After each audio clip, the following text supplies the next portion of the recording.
Let's go. Let's go. Ratchet is our first chatter today. Congratulations for getting back onto that again, Ratchet. And let's get to the basics. Let's start right away. Those who miss it can, of course, watch the VOD. Or if you know that, I will also be posting these to YouTube. So they can also catch it on YouTube if they want. Either way, they like to go. All right, etiquette. Let's talk about etiquette. There is an etiquette for playing chess online, and there's an etiquette for playing chess in real life in person. So we want to do both. Yes, both. So the etiquette for playing online, it's pretty straightforward. But there are some things that people forget or ignore because they're not sitting in front of the person, right? The person can't reach out and smack them upside the head if they're rude. So we do get some people that are rude. Rude in the way that they chat to you, or they're rude in the way they play. So the first etiquette is pretty obvious. Don't be rude in chat when you're chatting to someone. You wish them good luck, have fun. After the game, you could say, good game, well played. I don't even say well played if the person played horrible, right? If the person gave away their queen and just dropped all their pieces, I'm not going to say well played because I think that's disingenuous. But I can say good game. You can always say good game. If you lose, you could say well played, right? To the person who beat you. Marty? Yeah. We're not seeing you. Right. It's just your picture. Correct.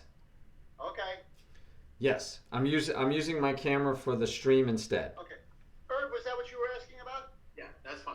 Okay. If we need to change it later, let me know. I can. No, I can. it's okay. We just want to make sure we're all where we should be. Yes. You are where you should be. Your voice is online, and you'll hear my voice. But if you want to see my picture, you of course can watch the stream too. You can. No problem. You can put it on your TV. You can put it on your phone. You can put it on your iPad. Anyway, back to etiquette. So, first part of etiquette is don't be rude in chat. Don't say things that are rude or could be taken rude. Remember, chat, like an email, there is no inflection, there is no volume, there is no tone. So your words can be taken any way that the reader wants to, and most people take it the worst way possible. It's human nature. So keep your chat comments to a minimum. That's my best advice, and my super advice is don't use it at all.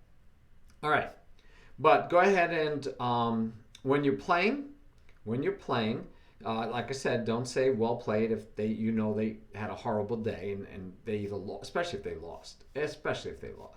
The other thing as far as etiquette online goes is if you're losing the game, don't sit and wait for your last 2 minutes to run out and let the clock go out without moving.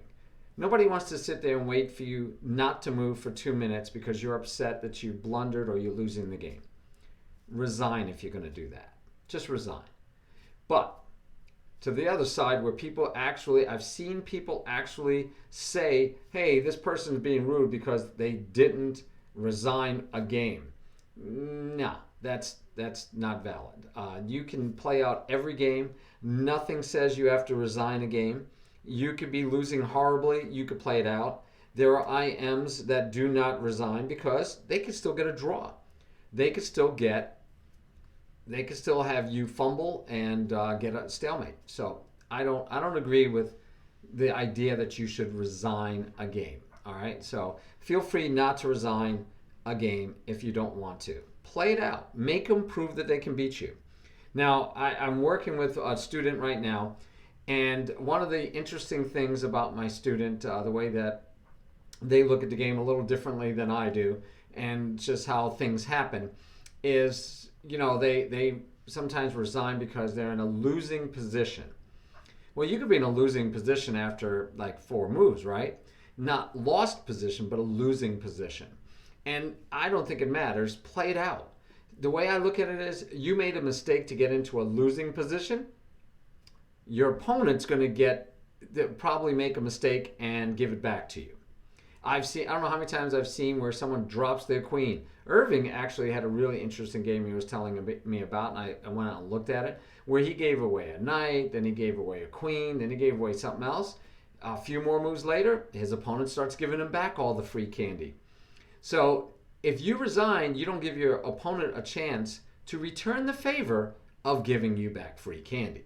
So I don't think you should resign, especially for 1, 2 mistakes, even 3 mistakes, even because they might make a mistake.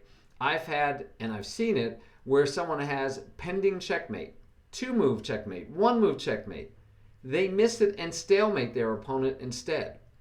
So don't resign just because you think, oh, they're going to move there and say checkmate. So let them. The converse of that is some people think it's polite to let you checkmate them, right? Well, let's let you get the pleasure of making that checkmating move instead of me resigning and you not getting to ever play that move. So if someone says, why didn't you resign? Say, oh, I want to give you the pleasure of actually seeing checkmate on the board. All right. So there is a difference between online and over the board. There are some rules. I'm going to go over them quickly just for those who are planning to play over the board in real life, just so you know, in case you've only played online. I call those OOPs, only online players, that they've never played an actual in-person game. So when you play in person, unlike on the computer where you could sit here and play with the piece, right? Play with the piece. You can't play with the piece in real life. You touch the piece, you have to move it. The other thing is the computer shows you what's possible. In a real life game, you could pick this pawn up and drop it over here. Black has to say, oh, that's an illegal move. And then you still have to move that pawn to one of these 2 squares. But the computer won't even let you make this illegal move. So you don't have to know how to deal with an illegal move because there's no such thing. You can't make illegal moves.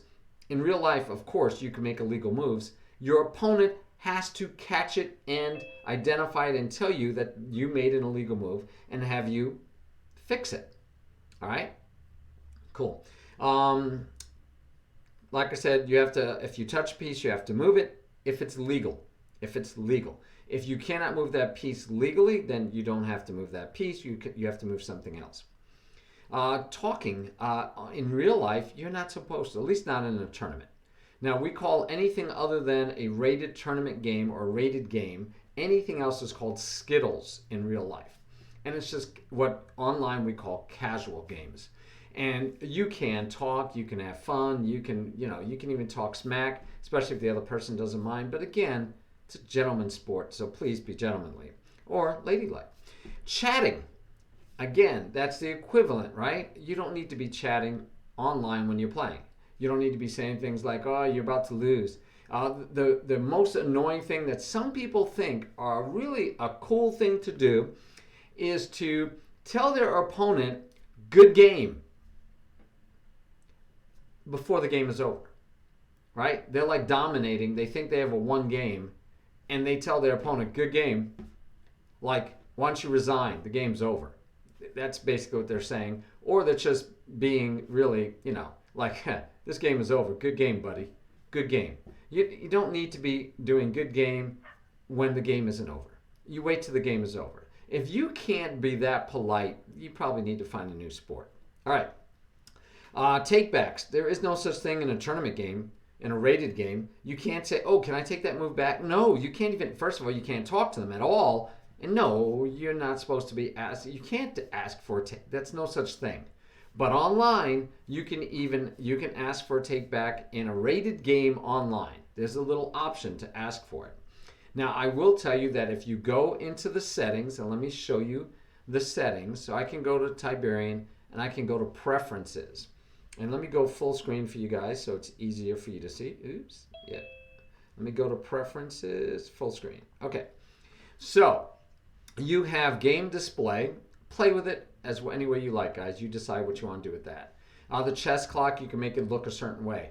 The way you make a chess clock look and the board look won't look the same for your opponent. They get to make it look any way they want. It's kind of a neat thing about being online.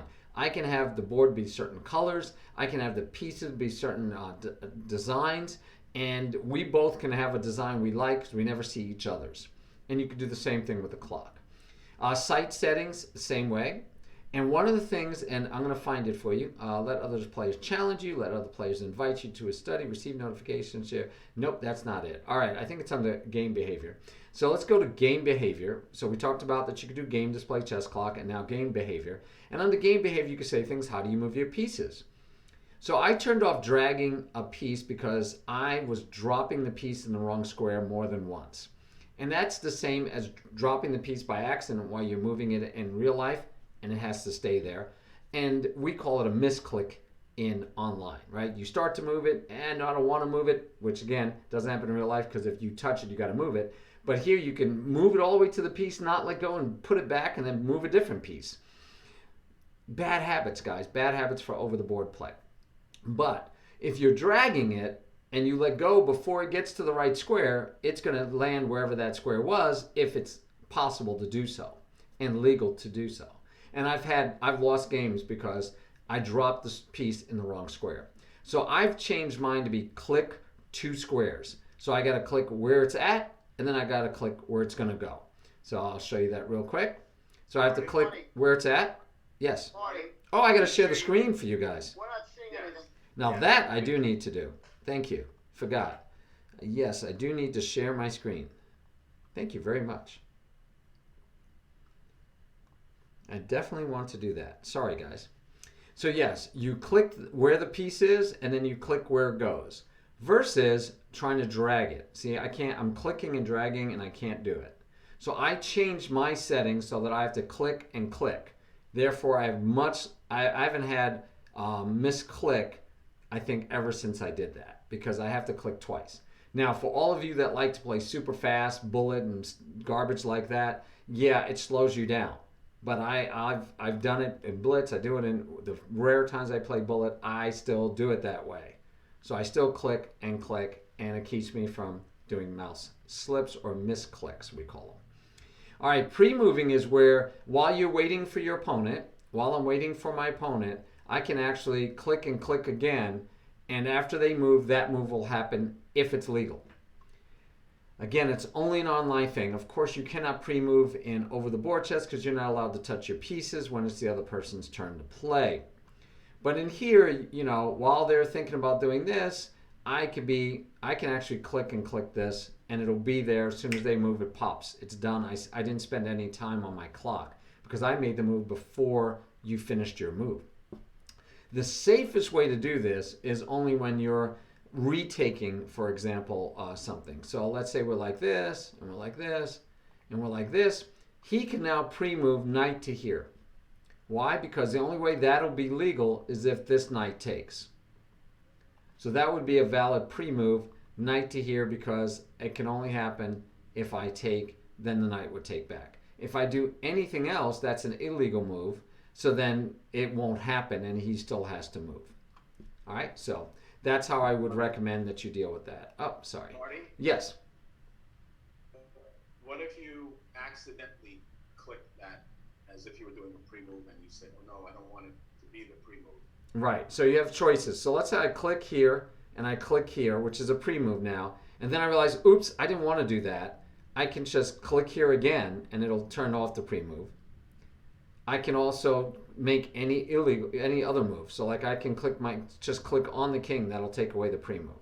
If you click on any other piece, it'll take away the pre-move. And then really safe is I can click on the bishop because there's no legal move this bishop can make ever right now because it can't get out. So I could just click on the bishop and then I know I'm also clear of any legal moves. And if you're like, I clicked on this, I did the pre-move, but now I'm not sure, and you click on this again and then maybe click back to your, to a square that you know is illegal. That's not going to happen because nothing's going to be taking those squares. Yes, ma'am. Can you go back to the one where, you talked about drag, but the better way to go is the clicking. Where do you do that? In settings? Can Yes. you show me where that is? Yes, because you guys couldn't see at the time. My bad.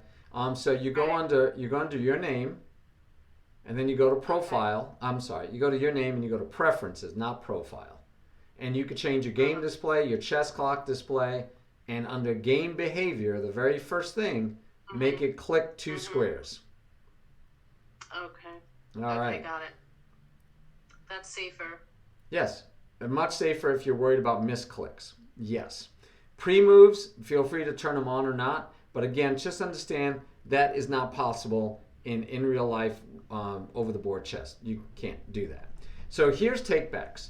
And what I suggest you do, now I have it set right now for in casual games only, because when I'm teaching, like teaching you, I might want to let you ask for it. I might even offer a take back so that we can learn a different line, or so that we can try something different.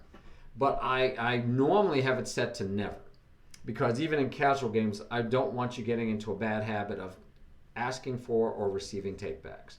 And my simple rule for all of you is never, ever, ever ask for a take back. Even if you misclicked, don't ask for a take back. Bad form. And my simple reasoning is this. You ask for a take back, they're nice enough to give it to you. 5 moves later, they make a blunder. You don't know if it's a misclick or just a flat out blunder. They ask for a take back. You're going to give it to them? And if you do, then you'll just keep going back and forth, and you'll have a game that you'll find that you have very few blunders because you guys keep taking back moves. You're not playing chess anymore. You're studying together, and that's fine. But studying together is not chess. Not playing chess anyway. So up to you, but I highly recommend that you turn off the takebacks. Right? You just make it never. And then I don't know what happens when you request a take back from somebody that has that on, but it doesn't go. I never see it. I don't even see your request as far as I know. And it should say they're not allowing take backs. And by the way, you should never ask for a take back. Right? Don't ask for one and don't give one. It's just bad form. Play the game. Like I said, you can't do it. People do it in real chess all the time. Do you mind if I take that move back? Again, if I'm teaching, if it's a young person, a child that I'm trying to teach, yeah, that's fine. It's still bad form, though. Probably still not a good idea. All right, then you have some other settings. Feel free to set those. Claiming the draw on threefold repetition automatically helps because most people don't know what threefold repetition is. And what threefold repetition is not making the same move 3 moves in a row, you both doing it. It is any time throughout the course of a game that the position occurs exactly the same 3 times. Not in a row, just 3 times. It could be 20 moves apart. Okay, so there is no worries about doing it, having to allow it or offer it or say it. Hey, that's 3 moves. The computer does that for you. I will tell you, over the board, real life, that doesn't work that way. You actually have to know what you're doing, and you have to claim a 3-move repetition. It is not automated in real life. So harder work, guys, harder work. The 50-move rule. So if you're in a tournament, are you watching the other guy and you call it on him? No, it's not. It's not calling on either one. It's when you notice that the position has occurred the 3rd time, you say that's a draw. It's 3-move repetition. And then, if he goes, yep, you're right, then you're done. You're done. But if he says, no, I don't think so, then you're going to call over the director or the arbiter, and we're going to stop your clock, and we're going to look through your score sheet and see if the position has happened. Now, there's some things that make it obvious that it's not a 3-move repetition. If between those 3 moves, those 3 situations, those 3 times you had that position on the board, if any time in there a pawn has been moved, then it cannot be the exact same position. Pawns don't go backwards. So you can't have the exact same position if anywhere between those 3 occurrences a pawn has been moved. Another easy tell is if in between those 3 times a piece has been taken. Obviously you can't have the exact same position if 1 less piece is on the board. So it has to be the exact same position. So you can't have a piece taken and you can't have moved a pawn. So those are easy tells right away. Yes. Just to clarify, what you're saying is the board has to be identical. Yes. The entire board yes. has to be identical. Totally. The entire board. We get caught up with the idea of repeated Yeah, it's a bad term. Yeah. It's not the move. It's the board is identical 3 times. Yep. So right now we see this position. Black moves here. White moves here. Black moves here. White moves here. We just had our 2nd repetition. Now watch, it gets fun. Black says here, white says here. Black says here, white says here. We just had our third repetition. It's a draw. I can claim a draw now. This position I'm looking at, this exact position happened 3 times on the board. Oh, okay. So anytime I can see those exact same position, here we go once, twice, and then we get all the way down to here. Third time that position existed on the board. But it has to be the exact same position, the whole board. Yes. Cool beans? All right. Offering a draw. My students had a hard time with this at the very beginning. Especially, well, in real life, over the board tournaments, you can offer draw, your opponent can decline, and if you can't offer that draw again until the position has significantly changed or enough time has gone by that you've been playing the same moves back and forth, and you're like, come on, we're not getting anywhere. You don't say those things, you're thinking those things, and you can offer a draw again. If you think somebody's offering a draw too much, you just, again, call the arbiter. Online, it depends on how this system is set up, but basically you can have the same rudeness, right? Offering a draw repetitively. It's not polite. If you think it should be a draw, but your opponent doesn't think so, offering a draw every move does not help. Don't do it. Okay? Online, it gives you a choice between... Yeah. Speaking of etiquette. Right? Yes, that's what we're doing. Right, for the newbies. When would you offer a draw? Very good question. Awesome question. So when I'd offer a draw, if I believe the situation on the board, the position on the board is truly a draw. And I'm like, yeah, we're just going to, keep playing for another hour for nothing. It's a draw. So I can offer a draw. I can also offer a draw if I'm winning on the board. I am winning on the board, but I'm lower on time. So my opponent might decide, yeah, he's winning. He's got a good chance to win. I got more time than he does. But if he plays fast enough, I'm going to lose this game. I'll take the draw. Now, you don't have to. You could say, hey, I think you're going to flag. I think you're going to run out of time, and you're going to flag. So I will, I'm going to just keep playing anyway and hope that I can, that your clock will run out. When your clock runs out, it's called flagging. And it's called flagging because if you ever look at a chess clock, the old chess clocks, the old analog chess clocks like this one, if we look at this chess clock, you notice that it has this little flag over here by the 11. And what happens is as your minute hand or second hand, minute hand goes around, not hour. Your minute hand goes around, that flag moves up and it gets tilted up, all the way up to here. And then when that minute hand goes past the 12, that flag falls and it actually swings a little bit and then stops. And so even online where there is no flag, it's online, guys, it's digital, right? We still call that flagging your opponent. That's where that comes from. All right. All right. So you can offer a draw when you're winning, but you're low on time. You can offer a draw when you're low. When you're not. You could offer a draw when you're losing, and your opponent is going to lose on time. So you're same way, right? If you're winning but low on time, if you're ahead on time but losing, it's okay to offer a draw then too. And again, it's up to your opponent. You can say, no, I'm gonna beat you before I flag, so I'm gonna keep playing. But that's actually nice etiquette, right? That, hey, I don't want you to lose the game. You play better than me. You're winning. I've got 2 minutes. You got 20 seconds. But do understand. One of the reasons they're probably beating you is because they used more time than you did. So you rushed and didn't use your time as wisely, or you used it more wisely, and so they're low on time. There is nothing rude or improper about you flagging them because you have a worse position, but it's because you did better time management. So if they used up all their time, but they have a winning game, but they can't see it through because they only have 10 seconds left, that's the nature of the beast, because they used up their time in that way. And that's why time management is so critical. We're going to talk about the clock and time management future, but right now we're still learning how pieces move. So let's get back. So that's etiquette for you. Cheating. One last thing. Yep.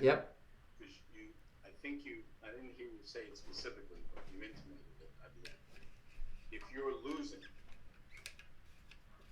on the board, you're losing. Over the board, you're online or over the board, doesn't matter. You're losing. Let's say time is not a factor. You would not generally offer a draw because you're saying that would be bad form. You know you're losing and you're asking for a draw, and I think what you're saying is that would be bad form. Terrible form. Okay. Yeah, if you're losing, you should not offer a draw. I actually had some of my kids, which was hilarious to me, but I had some of my kids that would offer a draw. They're dead lost. Not winning on time. They're just dead lost. They'd offer a draw because people have mistakenly, when they went to say no, hit the X for the draw, would hit the check mark for the draw and give them a draw online by accident. And I had to teach my students, no, guys, that's one, it's rude, and two, it's just, don't do it. That's terrible. What? I said, what, are you kidding me? So you're offering a draw hoping they misclick and give you a draw. How's that? How you even considered yourself playing chess? Right? That's just, that was sad, guys. That was sad. So, yeah, don't do it. Over the board, cheating and online. I don't even usually want to even mention this because I don't want to give it in your head that you could do it. But there are many ways to cheat. Over the board, it's a lot harder in real life because you're sitting there in front of me. Really hard to cheat, guys. I do like to tell the story that one of my first tournaments, might have been my second tournament, I was sitting there playing a young man, someone a lot younger than me. I was around 16 or 17. They probably were 12 or 13. And I noticed that in between every move, they were reading something in their lap. And, maybe he's reading War and Peace, right? He's 12 or 13. He's a young man. He's probably reading stuff. And I look over, and it's a chess book. And they are checking the moves for the opening before they move. Like, oh, okay, you did that. Let me see, what am I? Okay, I'm supposed to do this. I looked at him, I said, you're not allowed to have a book. You can't do that, right? Oh, no, I can't? No, you can't do that. Oh, I'm sorry. And he closes and puts it away. I mean, he definitely didn't know. Because if you knew, you wouldn't have made it like just leaving it on your lap, right? And if a director came by and saw it, he would have forfeited him immediately. But I didn't care. I just told him, yeah, put it away. It was like move 3. So I was like, not much happened yet. But yeah, so, and this was way before, I was 17. So we're talking over 40 years ago, guys, where this was, there was no computer. There was no people that were oops players. This was just a young man that hadn't played in a tournament before and thought that he could actually keep the opening book in his lap and go through the moves. Okay. But don't cheat. Don't cheat. Don't cheat. Don't cheat. It's not worth it. I don't know why you would. It'd be the same way as going out to play one-on-one basketball. And instead of you playing, you have somebody dress up as you that's a lot better than you. And you sit on the side and you watch and make believe you're not you. And then when your friend that's a pro basketball player beats your brother and then says, okay, bye, I'll see you later. Then you show up and go, I beat you. How do you get any pleasure out of that? You didn't play, you didn't sweat, you didn't do anything, you didn't beat anyone, but you're going to take credit for the win. That's what cheating is, and I don't know why anybody would ever do that. All right, guys. So go through these settings. There is a kid mode, very good. If you have a child that you're planning on playing on Lichess, you could put the kid mode in with a password, and when you do that, nobody can chat with them, nobody can do any, give him any rude comments, can't ask him his name, can't ask her how old she is. They can't talk to them. There's no communication. It's just playing chess.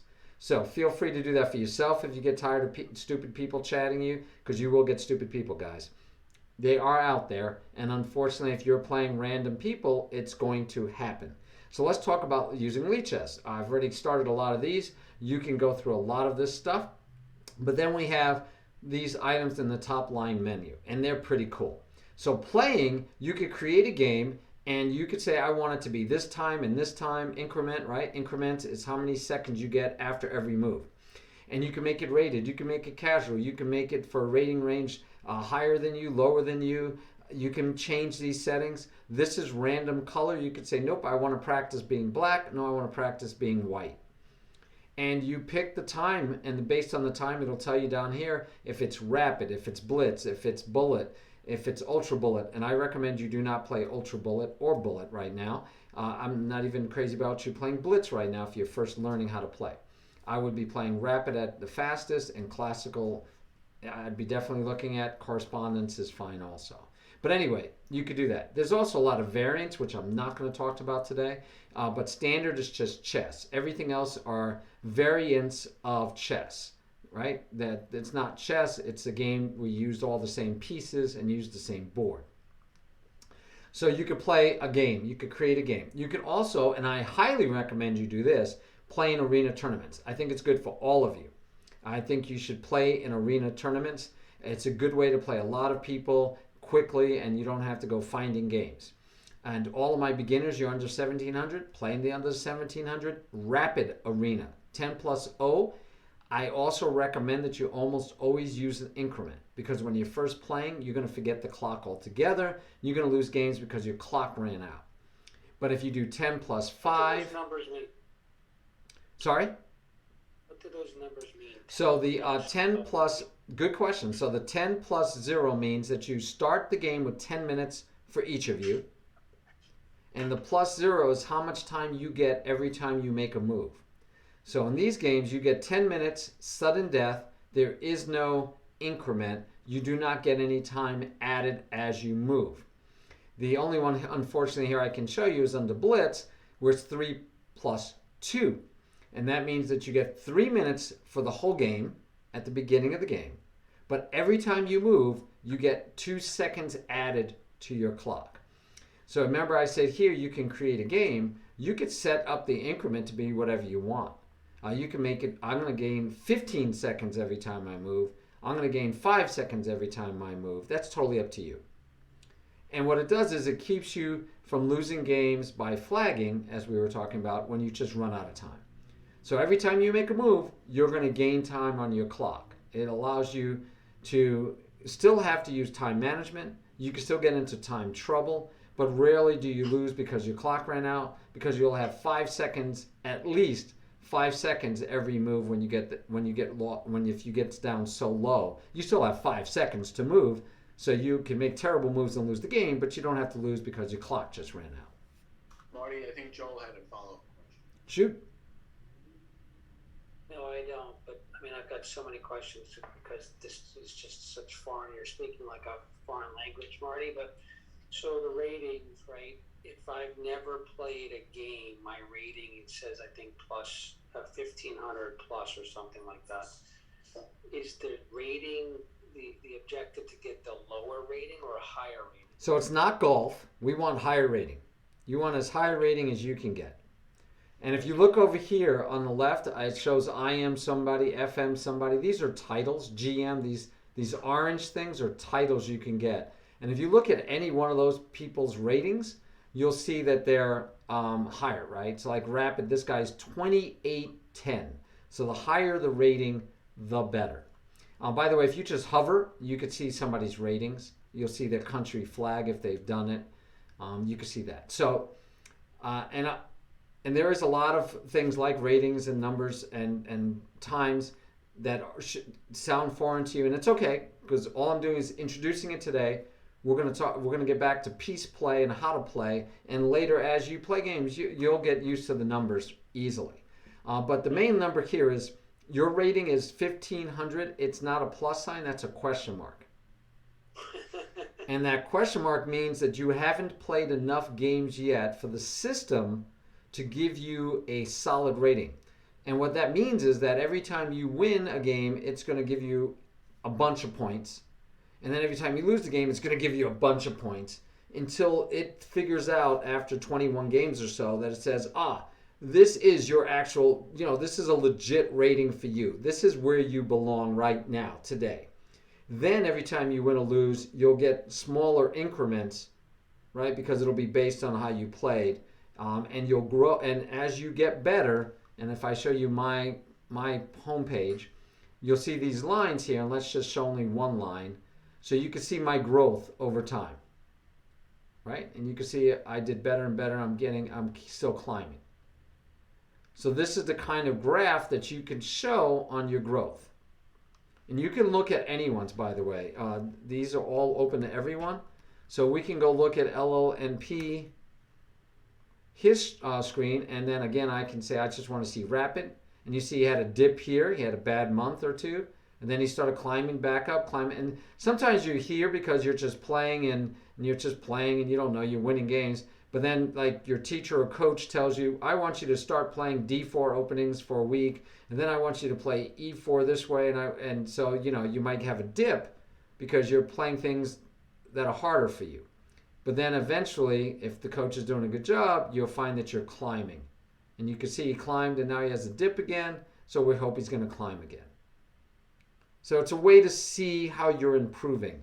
The bad news about these ratings is that people actually get to the point where they don't want to lose rating points. And they will do everything not to lose a rating point. And it's silly and it's bad for you, but they think the rating is more important than anything else. And so they don't want to play certain people. They don't want to play in certain tournaments because they're scared they're going to lose rating points. And they start playing a lot of games as casual.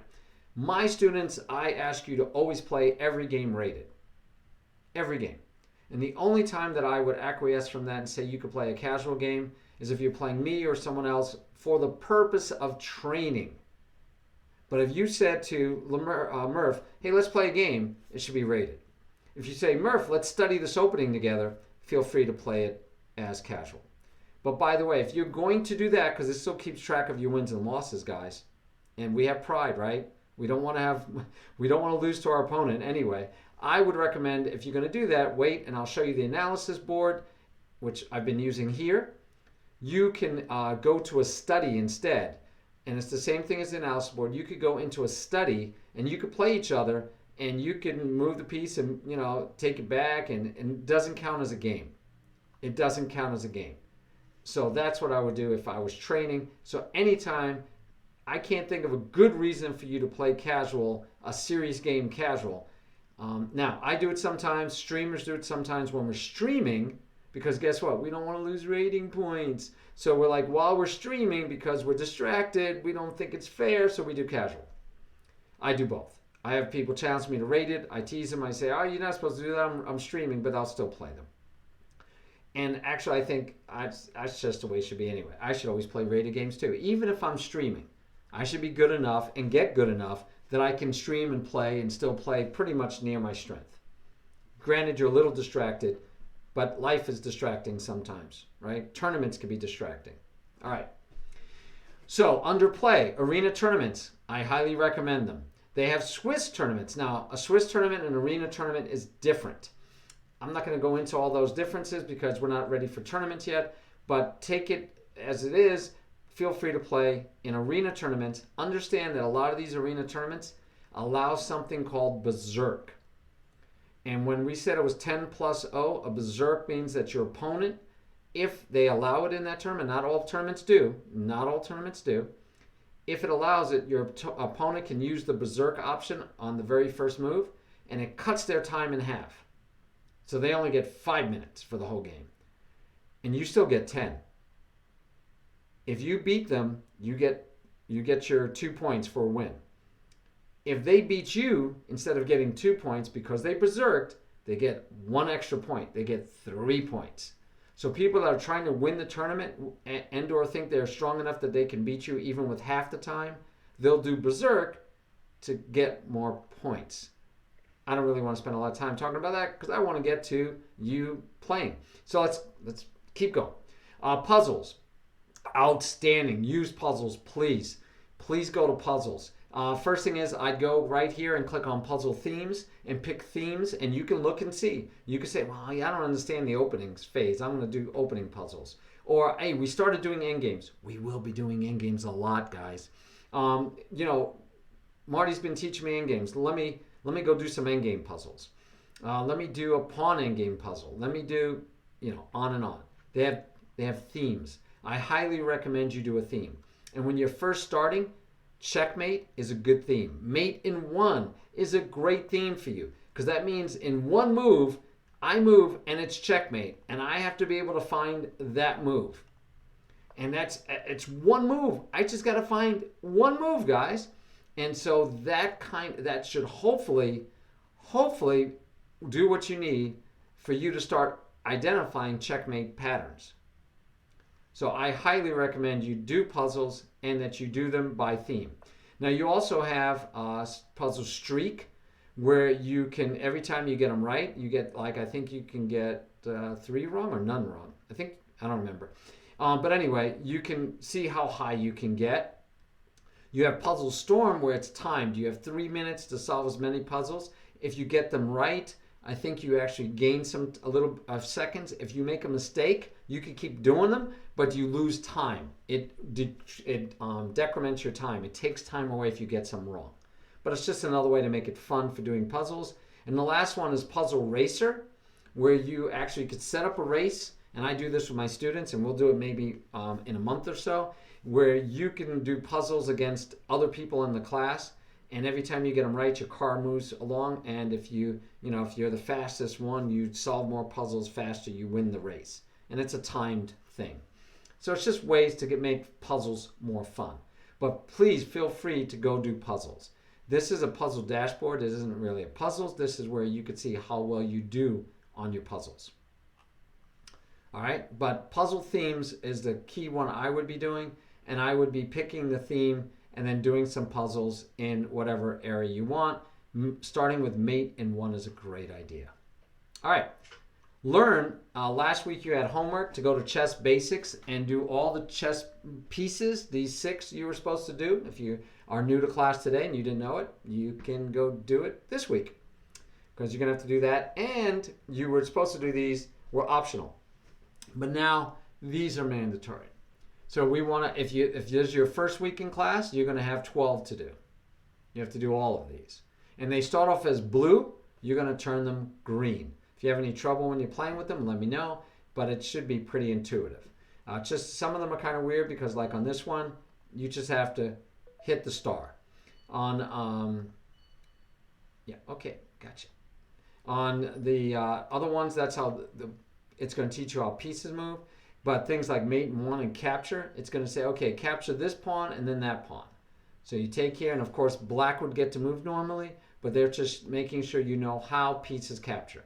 And as I taught you, pieces, except for the pawn, they capture the way they move. So the queen moves this way, it can capture there. The queen moves this way, it captures there. So if you were to capture here first, what it's showing you is the rook would be able to take you back. But if you take the rook, the pawn can't take you.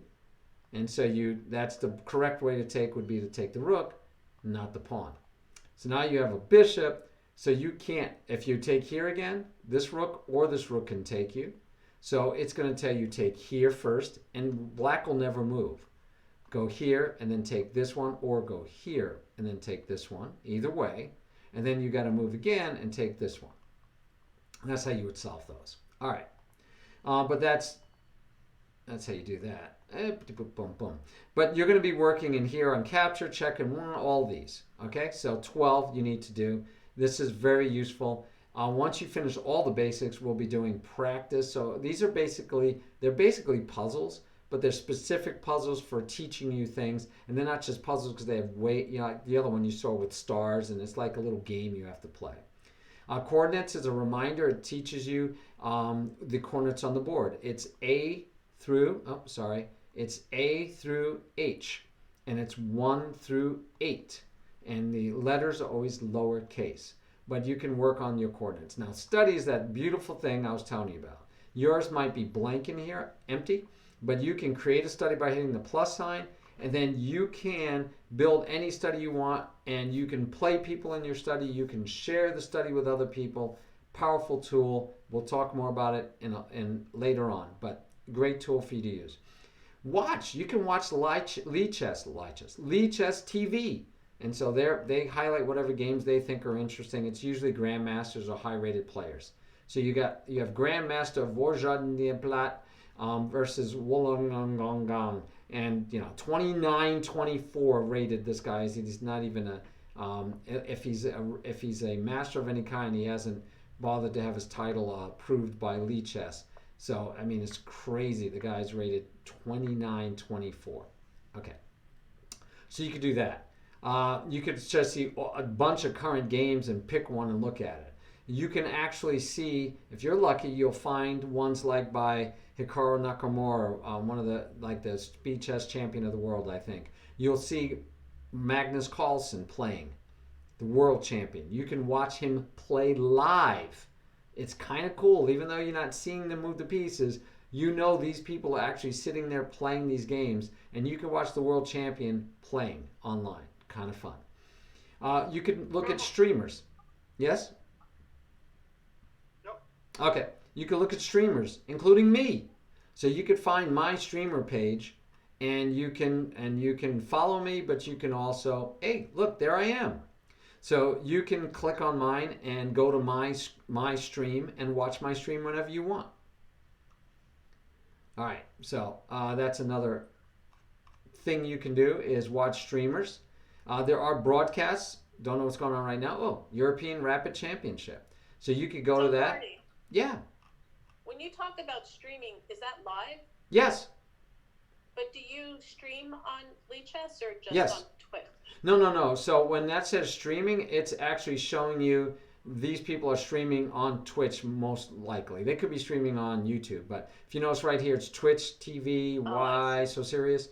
And mine is Twitch TV Tiberian 64 because that's my name on streaming. And I am streaming literally right now, live.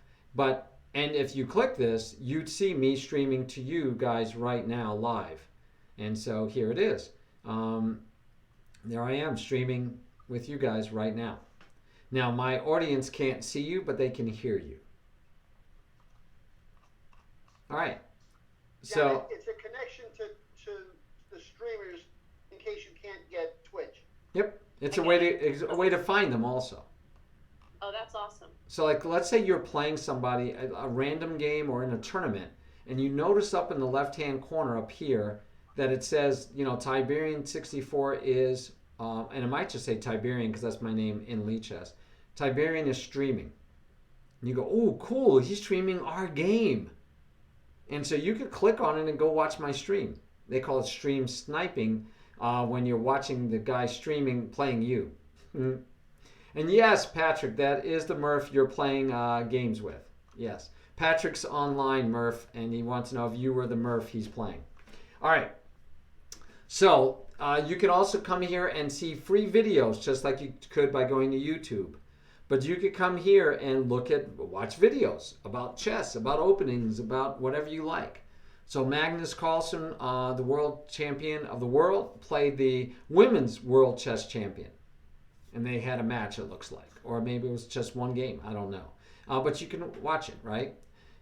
So they have all of these videos that are highlighted that they post, and you can watch any of these videos you like. So when you're streaming, does it mean that you're recording and it'll be saved for later viewing? So it's up to each streamer.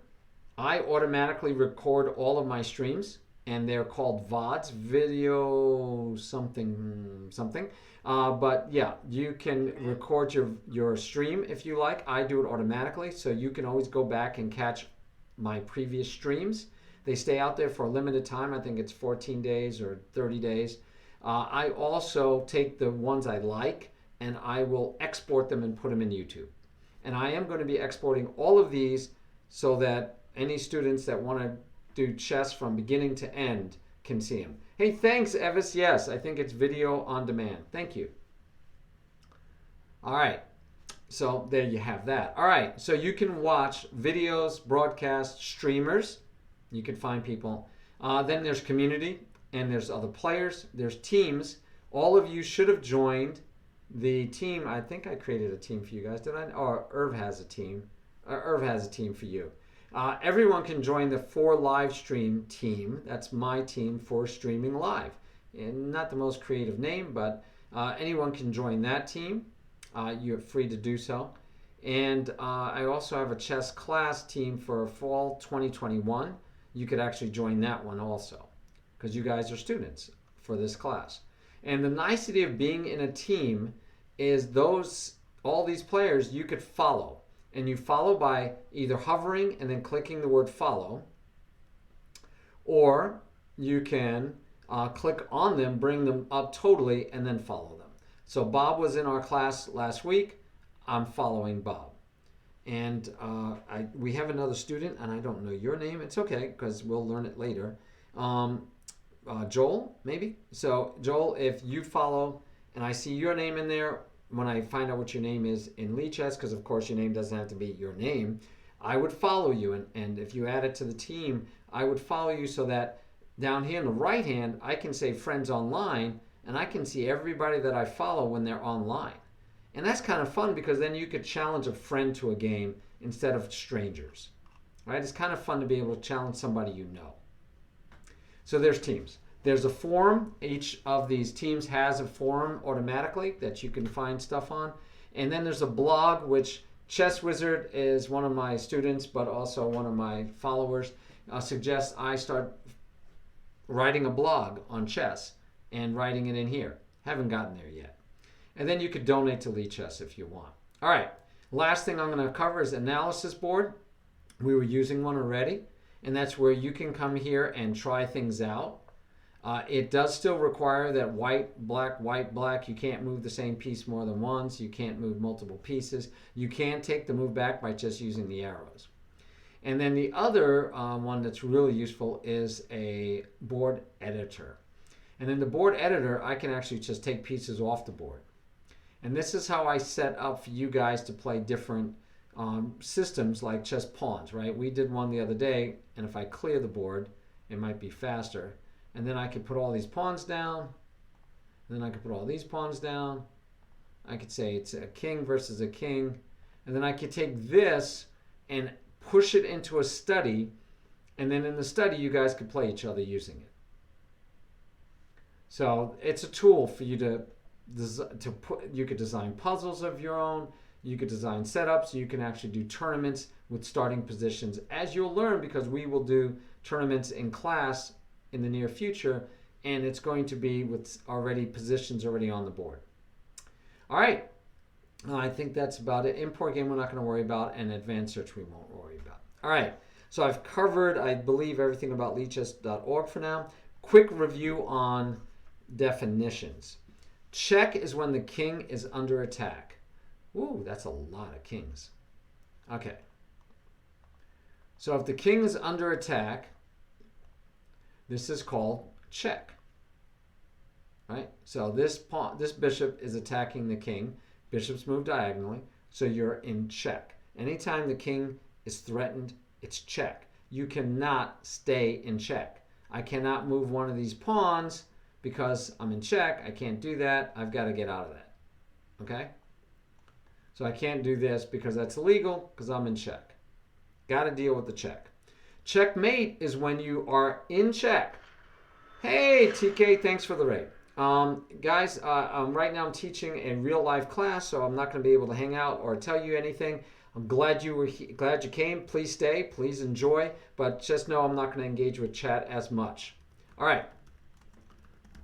So checkmate is when you're in check, but you cannot legally move. Okay, if this king had no legal moves, let's say he had a bishop here, and a bishop here, so that king cannot move, right? Cannot move. So if the king cannot move and you're in check, it's checkmate. If no piece can move, no piece has a legal move, and you're not in check, that's stalemate, which is just a draw. We talked about illegal moves. We've talked about en passant. If you guys need that again, let me know. But it's when the pawn is on the fifth rank. Watch them. 1, 2, 3, 4, 5. And it could be the other fifth rank. It could be his fifth rank. When the pawn is on the fifth rank and a pawn beside you goes 2 squares. Now, they never got to fight, so you can make believe they only went 1 square and take that pawn off. If you're using the analysis board, it'll do that for you guys it took this and put it on an analysis board. Not what I intended. Yes. Yeah. So just a suggestion, because Janet wasn't here last week and Joel's new also. So I recommend that they both go back and watch the video from last week. Yes. Because you covered on Passant there and a lot of other things. So, I think the way you're doing this, which I love, is that you're putting these in sequence, right? Saying, watch the first video, then watch the second video, then watch the third, and you're building upon each one. So don't spend time reviewing everything from the first video. Exactly, as you go along. So, and I went and looked. I didn't see it yet in YouTube, so later on, if you remember to put that first lesson out there. Yes, please remind me. But they can also, actually, it is in YouTube. Let me show you, because I don't know, it should be there. I know I posted it, so let me find it real quick. Let me go to my channel. But yes, great point. I'll try not to repeat things that we've already done. So videos, but if I go to playlists, it should be, and under playlists, I'm looking for, it should be a new playlist, not one-on-one lessons. It's the second one there. Okay, yes, a complete course from beginning to expert. And then if you go there, the only video that's there is this one, the first one. And then I swear I will be putting all of them. Great. All right, good. I'll share with the group in the chat on. I appreciate it. All right, so let's keep moving. Piece values, I did go over that, but it's worth repeating in the sense that you need to know pawns are 1, knights and bishops are 3. Some people will tell you that bishops are 3.5. We're not doing that. We're going to keep it for 3. Trust me. Go back and look at the first video like my brother said. Rooks are 5. Queens are going to be 10. Trust me again. Some people say it's 9, 9.5. Go with 10. And then kings are priceless, right? We can't lose the queen. So there you go, guys. All right. Sorry, guys in chat. Good day to all of you. I'm focused. I have to focus on my class for the moment, and you're here for the ride. Now, new stuff that we're going to be covering today is checkmates. And the way that I'm going to show you checkmates, we could go to the checkmate in one or how to checkmate in the puzzles, but I created my own study for this purpose. So I want to find that study for you, and we're going to do it by showing you the study. Now, the other thing about the study is that I can invite you to the study, all of you, and then you will have access to it, and you can play around with it yourself. All right, so there's a benefit to the study in that sense. So we already played pawns. We did not talk about opposition yet. We're going to do that. But first, we're going to do checkmating with king and queen versus king. So white has a queen, black does not. Black has nothing. And this happens all the time when you queen a pawn, right? You get the pawn down to the other side, you get a queen, and your opponent didn't, and now you want to finish him off. We're starting this way because it makes it a little bit harder for white because the king is in the center. The best way to defend yourself against a lone queen, is to be in the center of the board. And don't give up. Don't resign. I have seen very good players, some of my strongest students, make this move. And of course, you just take it off. And it's a draw now. This is a draw because of insufficient material. Neither one of you has enough material to mate. Yeah, I can get you my YouTube. I'll have to get that for you. Thank you very much. Let me just pull it off of here, I think. Yeah, that's one of them. I think if I went back to my channel, the channel should have... boom, boom, boom, boom. How do you share this baby? I don't know. There should be a way. I will find it for you. Right now, I'll put this in there and see if that'll get you there. Let me know if that gets you there. If it doesn't, then we'll get that to you. All right. So we're going to work on checkmating with just the queen. All right. And so that's what we're going to do together. Now, how best to do that together is for me to invite you guys. So I have to see who is a member and who's not. I see Irviz and Lemurf is. I don't even see Janet in here yet. So I'm going to add Janet. And then, Joel, you're going to have to tell me your name. It's Joel D711. Okay, Troll. Joel, Joel. Not Troll. That would be a bad thing. Joel. D711. Okay, so first thing I'm going to do is follow you because I hadn't followed you yet. And now I will add you. And you'll want to be online to take advantage of it. Hello. Okay. Joel D711. I don't know why. Let's try it again. I'll log in now. There we go. Yeah, go ahead. And then Janet, you are... Jan Chess 1. Jan, there you go. Thank you. And she is online. All right. Do I have to, oh, you invited me. Yes. Anybody else in the class right now, Irv? No. Okay. Just the boards. So you guys will be invited, and I will make you where you can actually contribute. So that way you can actually make changes. Maybe. Hello. Oh, maybe you have to accept it first. I accepted. Do you see me there? Yes. And let me change you to a contributor, because that way you can move the pieces. So Joel, there you go. All right, so now you guys can move the pieces. So I will demonstrate once how to do it, and then we will let you try to do it to each other. All right? I got to get to where you are on this. Where is this? I'm in my studies? You should go to, thank you, Murph. That would help if I show you guys how to get there. Go to study, and then after you go to studies I contribute to. You shouldn't have too many, and like Joel, you should have one.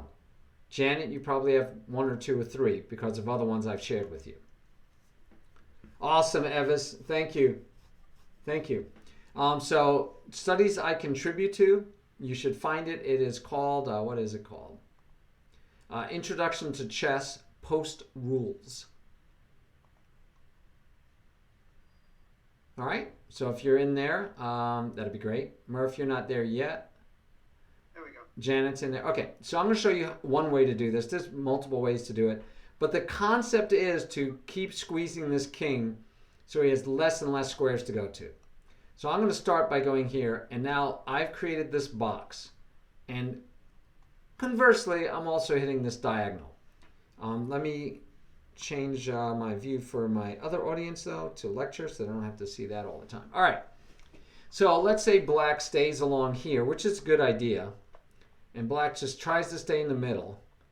And black says, oh, I'll go. Now, this is the opposition. We talked a little bit about this.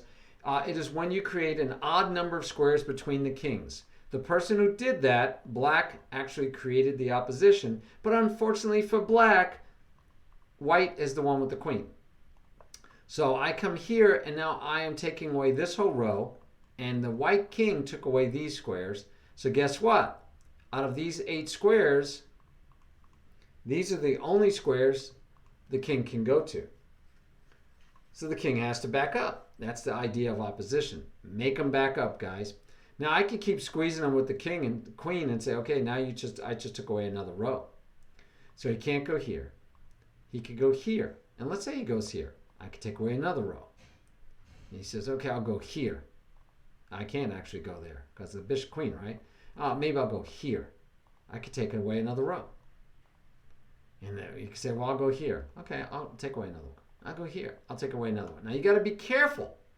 You get to the point where you might stalemate because you've taken away all the squares. So let's say the king goes here, and I go, okay, I'm going to be careful. Now I'm going to wait. I'm going to bring up my king, and now I'm opposite. Now, I can throw a check in here. You would only, watch this. I can go here. You only have one legal move. And if I move this king anywhere, it's stalemate. The queen is taking away every square from the king. This is still stalemate. I'm taking away every square from the king. And that's why I'm suggesting that you don't get that close with your queen. You wait. Patience. So instead of coming here or here or here, at this point, remember, I can take away a whole row. So, but let's say he goes here. So I'm already taking away all these squares. So I could throw a check in, and he has to go back to the back row. And again, I'm going to come forward. And now he has 2 squares, so I don't have to worry about stalemating him. And I can checkmate him here, or here, or here, because remember the king is taking away both of these, or here, or here. So I actually have 5 squares I can go to and say mate. 5 different squares that queen can go to right now and say checkmate. Okay? All right, let's try it again. And this time we're going to let Joel and Joel, you will chase Janet around. So both of you can move the pieces. By the way, you should see sync down in your left-hand bottom corner. It should have a green check mark. So Joel, you're going to move the white pieces. You can move the black by accident, so please don't move the black pieces. Janet, you're going to move the black king. Joel, you're going to checkmate Janet as fast as possible. So we want to don't dilly-dally. Don't move your queen here and back again. Let's see you try to checkmate her as fast as possible. And don't worry if you make any mistakes. It's a learning experience. Janet, you want to try to stay in the middle as long as you can because that's the way to make it last the longest you can.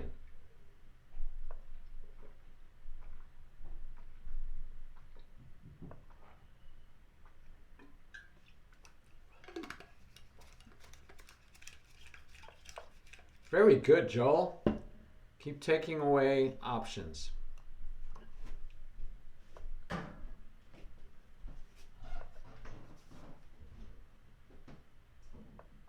Very good. Nice, insightful. So if you guys pause for a second, I just want to show everybody something. Joel could have went, So Joel could have went here, creating the opposition. But then it's Janet's move, and Janet can move out of the opposition. And if he were to check here, she can run away. So he realized that Janet cannot move this way because of the queen. Cannot hit any of these squares, of course, because of the queen. But she can't move this way. So he moved here, knowing that she's either going to come this way or has to back up. Remember, our job is to get that king on the edge of the board. Any edge is good, but we want to get the king to the edge. All right, so it's your move again, Joel. Very good so far. You might be giving me way too much credit. That's okay. We like giving credit even if it's not totally valid, right? No, it's fine. You're doing great.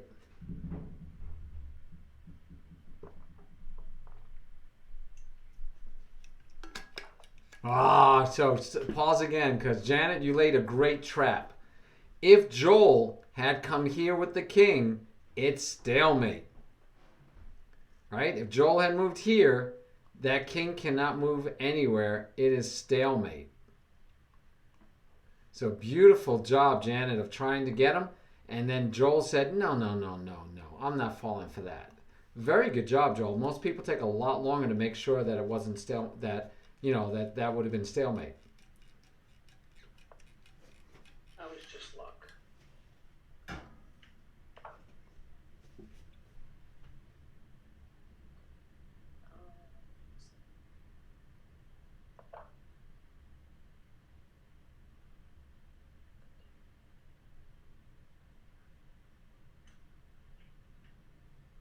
All right. Now, let's back up one sec. Janet, you could have went here. And Joel, it's your move.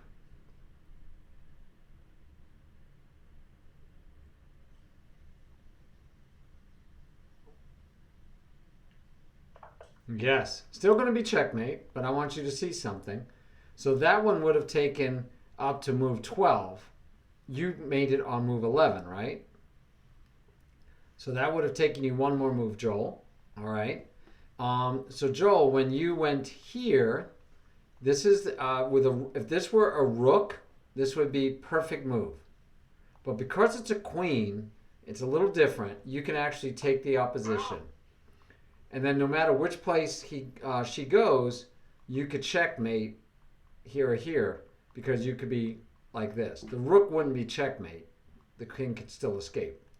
The rook has to checkmate this way. But the queen can actually be right on top of him. So this would have been move 10. Janet would have moved, and you would have checkmated on move 11 forcibly. You got move 11, but as you saw, because of the way you went, it could have been on move 12. You would have to do checkmate on move 12. And that queen, I mean, that king cannot take over that queen when you made that last move, correct? The one that I was showing you. So yeah, because you had a checkmate here. King cannot take the queen because the king could take you back. Yeah, you were over another piece, but that's fine. Right. So remember, regardless of the queen, forget the queen for a second. Those kings, neither king can go to either one of these squares, right? Yep. Because the kings are, you can never put yourself in check. So these And squares, simply, you can't move because you can never put yourself in check. correct. You cannot put yourself in check. So this is checkmate, and you can't take the queen because you'd be in check yourself. We already said you can't move into any one of these three squares. So if the queen is there, you still can't move into those three squares. Got it. All right. Awesome. Awesome. All right. That wasn't bad at all. Janet, do you want to try it or do you feel comfortable? You've been playing for a while, so. No, I quite honestly, this is a very weak part of my game, so I'd love to try it. All right. Let's have you try it. How about you try it against Murph? Okay, that'll be great. You have white and Murph has black. Let's go. Alrighty, let's see. I'm going to throw a little music on in the background. Mhm.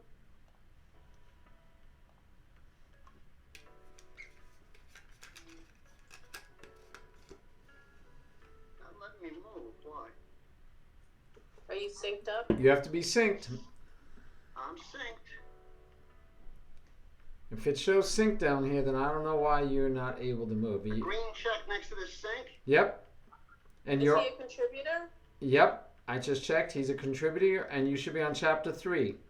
Murph, you're in lead. You're doing it in lead chess, Murph, right? Not on the Zoom screen. Yeah, I think so.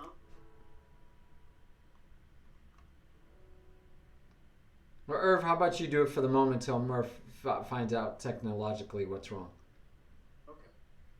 Or actually, I that's fine. I was going to say Joel's really newer to the game. It'd be good if he was on the other side. All right, Joel, go ahead. You move black. I like all this humility. And while they do that, I can actually say hi to my chat.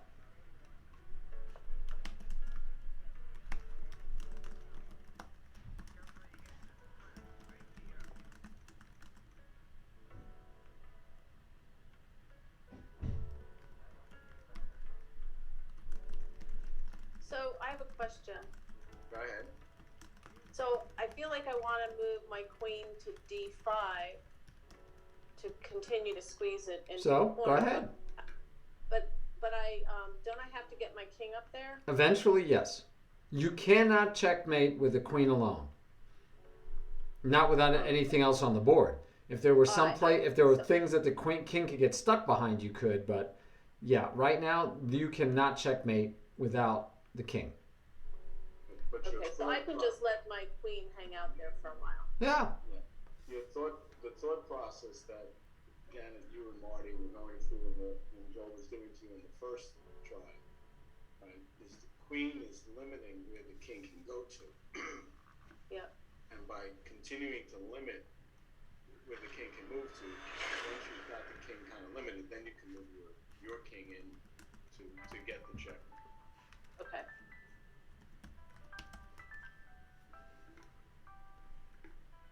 All right, black moves. Yes, black's move, Joel. Very good.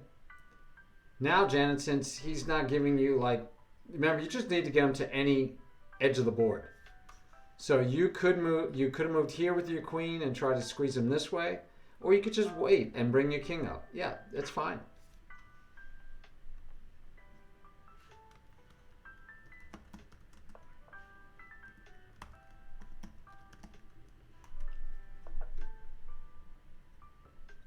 We're learning basic queen and king checkmates, guys. We're starting at the beginning. This class is teaching from the very beginning how I teach people, even if they don't know how the pieces move, all the way through. So we're going from very much beginner to expert. It'll probably take about a whole year before we get to expert, but that's the goal. Step by step, we're going to try to get you through.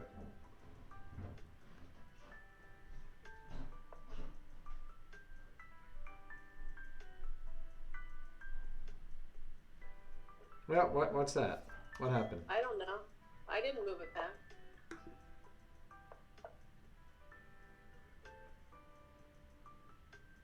Okay, so now, now okay.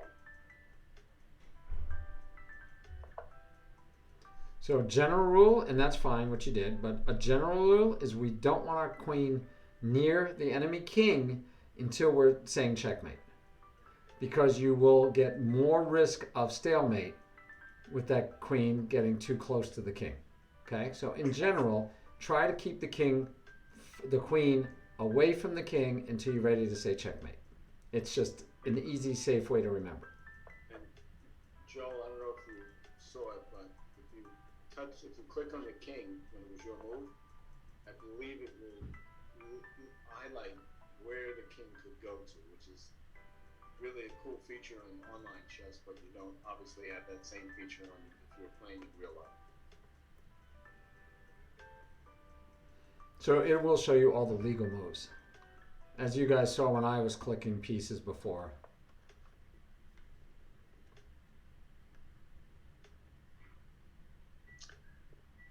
It don't show me that on my end, so I see it. Yeah, you have to left click on your piece when it's your turn, but since you can move white pieces technically, Joel, just left click on any piece right now, any white piece, and you'll see all the legal moves. Not right click, left click. If you have a mouse. If you don't have a mouse, I can't help you. Yeah.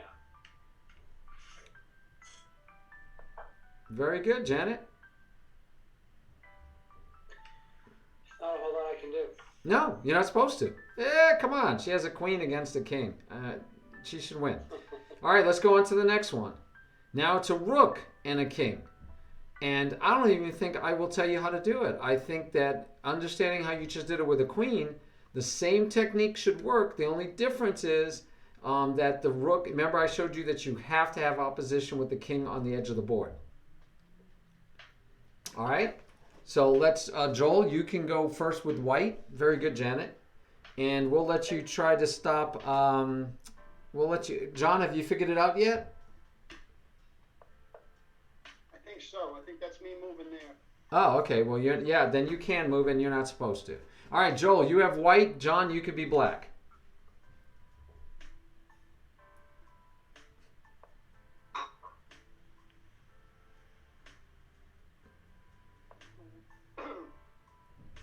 So, Joel, you let him out. Not far. But you notice you let him out one row more than you had to. I did. Okay. So I'm expecting John to try to last a really long time, and he's not doing what he should. And I went the wrong way. Yeah, we know. I realized what I did. I changed my setting. I changed the click thing. Oh, okay. Now I know why it wasn't working. Okay. So you can't drag anymore? Right. Yeah, I like it better. I'm good now. I'm okay now. Now I know what I'm doing. Good. That's if you don't want to have mouse slips, misclicks, mouse slips.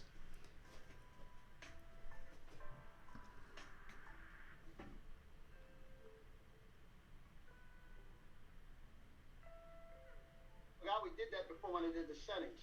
Yep.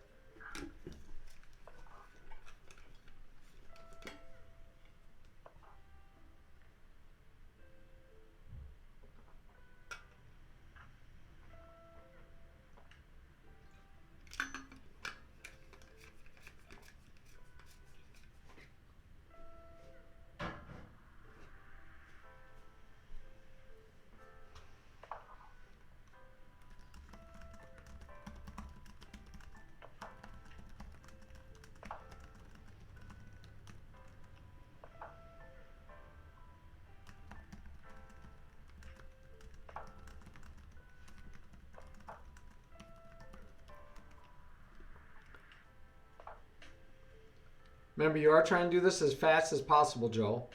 That's the goal. But of course, most important is that you succeed and you checkmate your opponent. But if I move up one, he can capture that, correct? Oh yeah. He's threatening to capture you right now.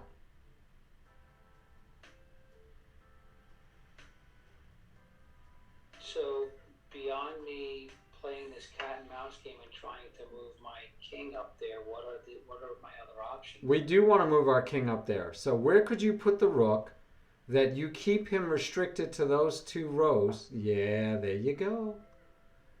And now if you move your king forward, he had to actually pass your king to get to the rook anymore, right? Got it. Thank you. You're welcome. You catch on quick, though. It's fun teaching people that catch on quick. It's also fun teaching people that don't, because then, it keeps me employed.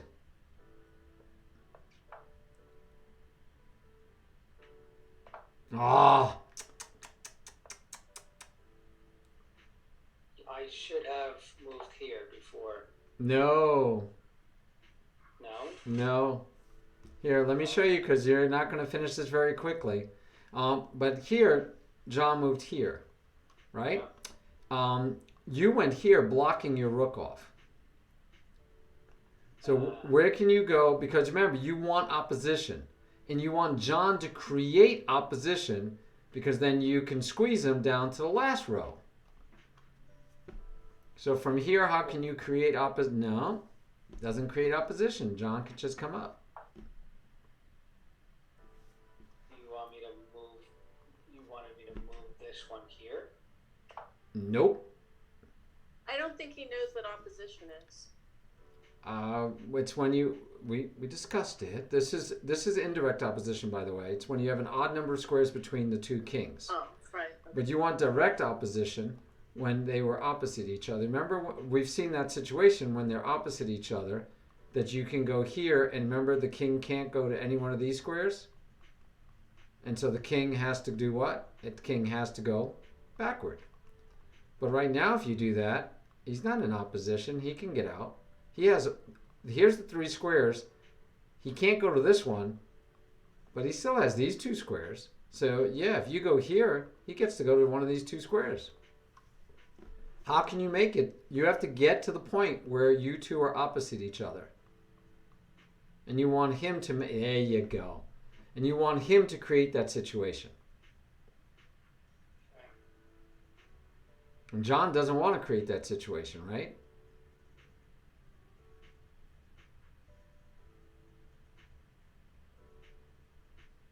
Come on, John, you can do it. There you go. There you go. Now, can John keep that position from happening?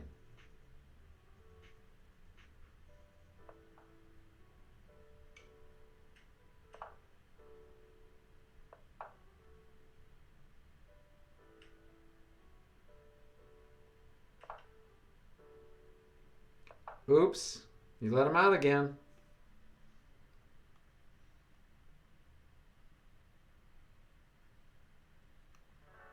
So where should you have gone with the rook? Nope. Where should you have gone with the rook? Yes, the rook was the right move, but you need to take away this row now. Right. Now that he moved back, I moved the line up. Got it. And now where do you go?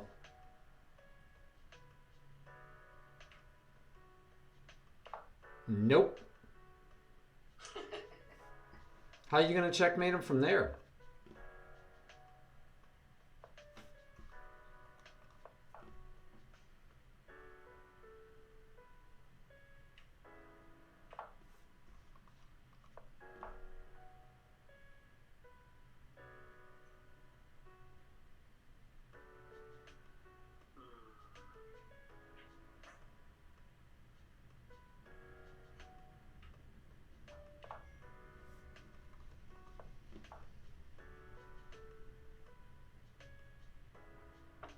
Marty, you're moving for me, right? Yes, sir.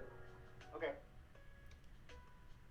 Just thought we'd speed up a little bit. So, That's no problem. That's fine. so Joel, you notice what the problem is, huh?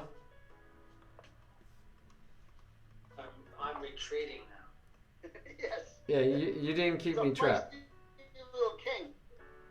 So where did you make your mistake? You again moved your king onto this row. Correct move is you chase the king this way. Got it. Now what happens when you attack the rook here? What do you think white does?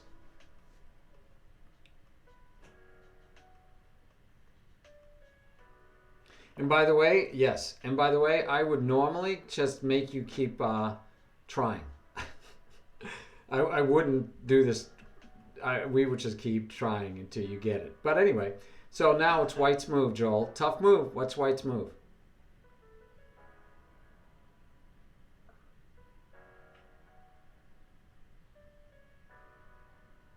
Why would it not be this?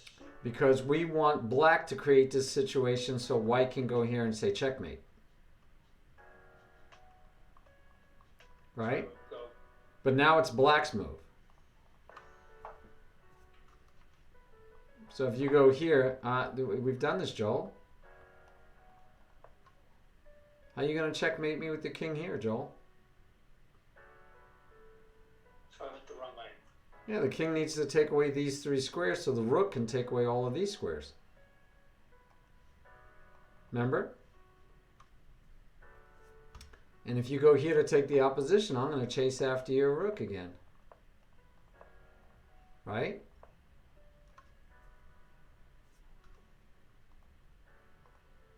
So, let's try Irv. That Joel was up to move 24. That was with help. That was with 24. Joel was not going to finish quickly. All right. White or black? You could be white, Irv, and watch this, Joel, because Murph is pretty good. You'll play, Murph will be black. Try to do it as fast as you can, Irv.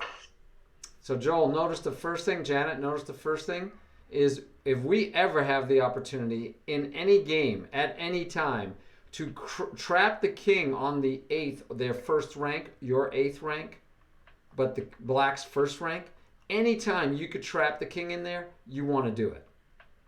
Okay? Always want to trap the king, because the king in the end game, this is an end game. This is an end game. You only have 3 pieces on the board. It's an end game. In an end game, the king is a very powerful piece. And you should know that from doing kings and pawns we did last week, which you guys weren't here. But the kings and the pawns, the best way for you to win that game is for the kings to take pawns. Kings are powerful pieces in the end game. So we just restricted that king to only having 8 squares to move to. All right, that was 1. So Irvin's got to do this as fast as possible.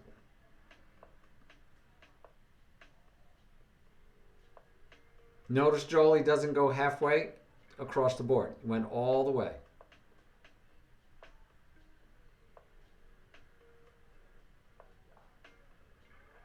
Now watch the game of cat and mouse. Remember, white wants black to create opposition.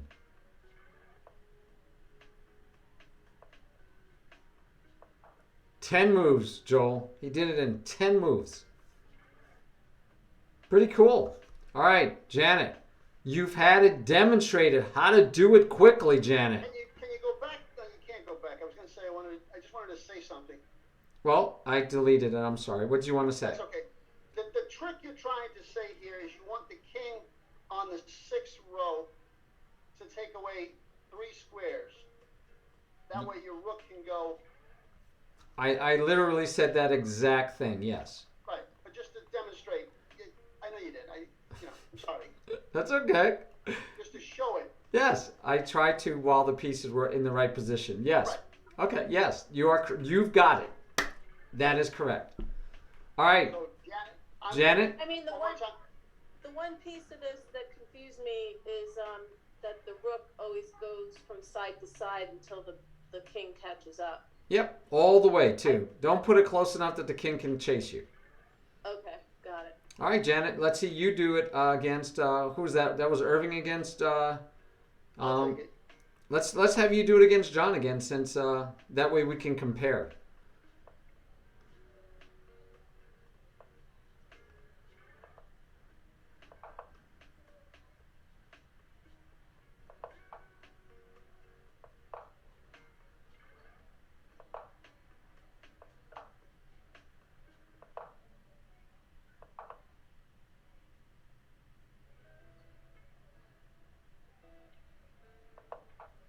Excellent move. That was the correct move, Janet. Let's see if you can continue making the correct move. That was the very good move. Any other move, you would have lost tempo and it would have taken longer than it should. Now here he's getting away from me. So I'm not going to chase him, right? Oh, yeah, you are. But how do you chase him? Like With John what? just explained what row or rank you want to be on. So chase him on, but don't leave that rank. You've made it to the magic rank there. Don't leave it. Right. So I chase him with the king? Mm-hmm.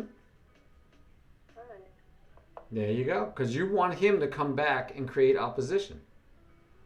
This should look very familiar how Irving finished his game. Right. And ta-da! All right, guys, not bad. So, Marty, just for Joel's perspective, right? Mm-hmm. Joel, this is the way this is looking, right? This is the standard way that when you have king and a rook against the king, this is how checkmate is achieved.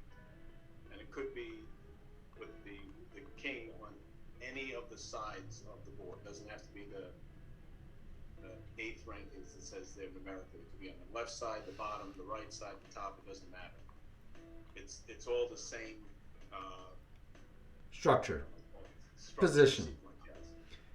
And Joel, that rook could have landed on any of these squares to say checkmate. Okay. You want to try? You want to try, Joel? Sure. Marty, This is an easy game when you see it 3 times. Should be. set him up. Marty, can you set it up? I don't know if you can. With the kings left and right instead of top and bottom? So do it vertical versus No, not right now. I can't because I don't have the study set up that way. All right. Very good. I'll play black. Go for it, Joel.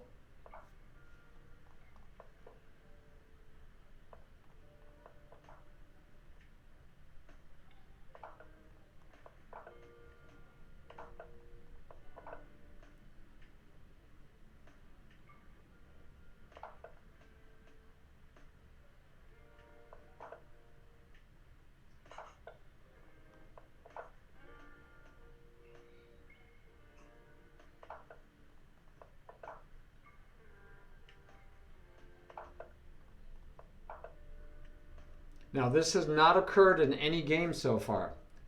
None of the practice games you saw, Joel, did that. None of the black players did it, and that's why I want to be black. Your move.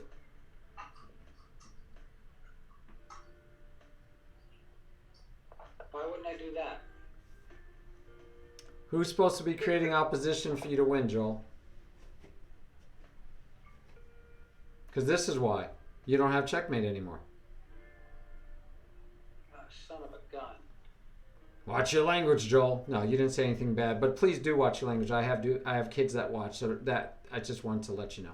All right, so what could you do, Joel? You want black to walk into opposition. Correct. That's called taking it, but yes, I want black to create the situation when we're opposite because then my rook goes down and it's mate. Right. So white has an advantage because they've got 2 pieces. Well, yeah, white has the only advantage of having a right. rook. So you can you can force opposition. Shh. Yeah, I don't by want. just using- I want Joel to actually see if he can. I'm trying to help Joel because if he can see this on his own, Okay, I was just trying to explain it. Okay. yeah. But if you if he can get it on his own, he will learn it better than if you explain it. Sometimes hints are not good. Sometimes we want people to figure it out without the hints. Okay. Okay, so I went into 6F or F6, and you told me that was bad, which was putting me in opposition of black. Right. And if I go to D7, that's also bad because I'm blocking my piece. Right. So are you suggesting that I do this? Am I? Can't they just escape? You can. See, that's a dumb move. Right. So right now, the black king only has these 2 squares, right? Because if he goes this way, it's mate. Do you agree? He only has 2 squares. So how can you make it so it's black's move again?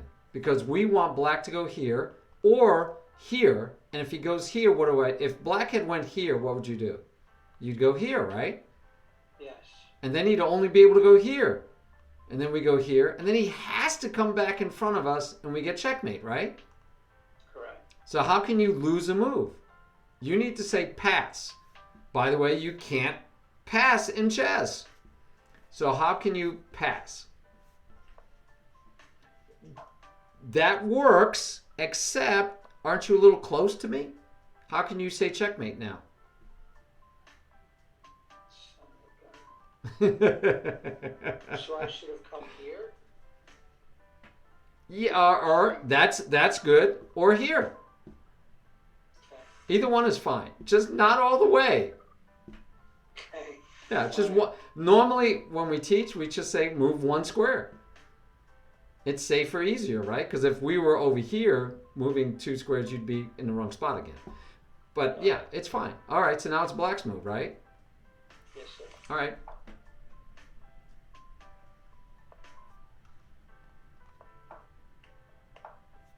And now you finally get the position you want. All right. Hooray. So this is kind of a magic position, but it has to be black creates it. And then a rook or a queen going down here, anything that takes away this whole row would be checkmate. Okay. All right? So, yep. That's helpful. Yep. So you can stall, right? You can lose a move.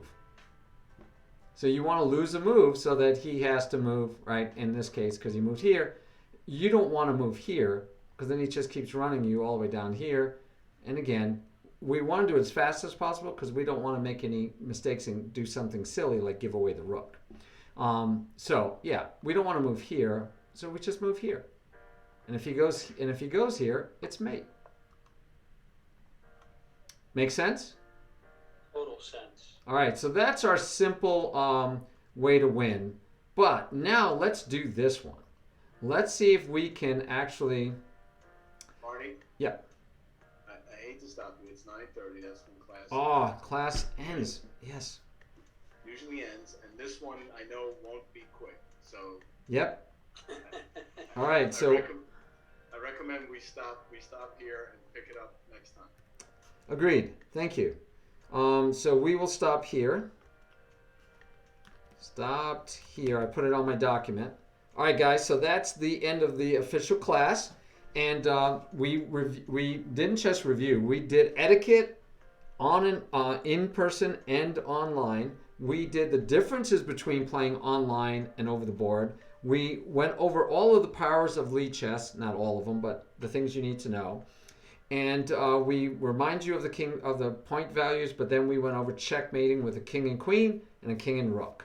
So now we know how to checkmate once we get that pawn to the other end and make it into a king, a queen or rook. We know how to checkmate.